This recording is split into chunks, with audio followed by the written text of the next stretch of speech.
जिंदा रूप में नीचे से गए परमात्मा तख्त पर विराजमान अपने ही दूसरे स्वरूप पर चंवर करने लगते हैं, जिसे देख धर्मदास जी सोचते हैं कि जिंदा महात्मा तो परमेश्वर का सेवक है।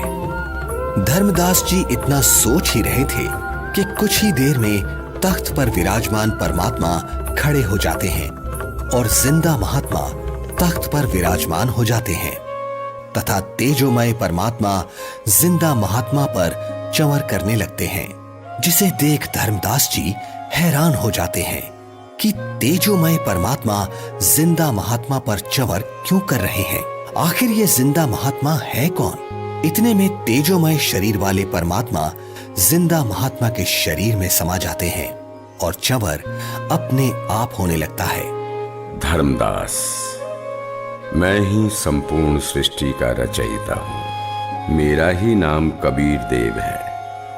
मैं ही चारों युगों में पृथ्वी पर प्रकट होता हूं। वर्तमान में मैं अपने वास्तविक नाम कबीर नाम से काशी नगर में प्रकट हूं, जहां एक साधारण मनुष्य की भांति लीला कर रहा हूं और जुलाहे रूप में रहता हूं। धर्मदास, काल जाल में फंसे अपने बच्चों को भक्ति का धनी बनाकर उनके इस वास्तविक घर सतलोक में वापस लाने के लिए वहां प्रकट हुआ हूं।